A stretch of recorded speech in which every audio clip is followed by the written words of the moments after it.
одоо юу юм бол? Энэ ч юм уу энэ хатаа. Бэхгүй дээ нэр. Газар шороны ахтыг бидний төгөөч тий. Энэ ямар учиртай ингээд ийм юу юм бол мэдэхгүй байна. Ямар зэвүүн үрмээр юм бэ? Хүчээр. Энэ ямар зэвүүн үрмээр юм бэ? Монголын нутагт бид нар яагаад энэ үйлчлэг хийж байгаа гэж бидний өвгдөөс зовсонтэй бидний өв соёлыг гутаанд оромжилж бидрийг те уландаа гэж Чингис хааны маань гүшөөгтэй тэрийг аваа шийдэх тэр юуг нь начид юу юм?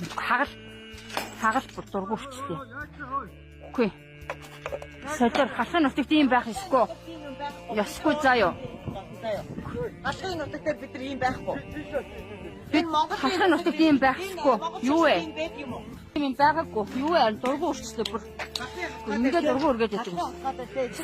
Тэр Монголын ийм байх ёсгүй. Энэ юу вэ?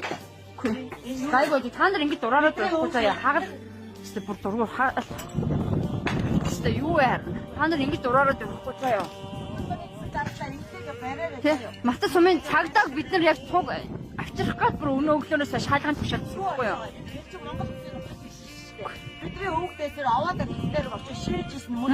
Тийш штэ. Өвгдөө айлгүй байдал тэр нэг ч дуураагүй. Тэгвэл өвгдөө айлгүй байдалтай энэ манай Монголын өв соёлыг ингэж удаа бишиж байгаа энэ байдлыг хүлээн зөвшөөрсөн бид хүлээн зөвшөөрөхгүй. Чадахгүй яг энийг хүлээн. Одоо энэ тараа ямар ч алсын дугаар байхгүй. Усын дугааргүй. Чүлээ биднийг бариад хориод те баримтлаад гүйжидэг байлээ штэ. Гэтэл энэ хараа бүгд усын дугааргүй. Улсын дугааргүй хараа. Эзэгөө тамсгийг хараад байгаарэ. Тэр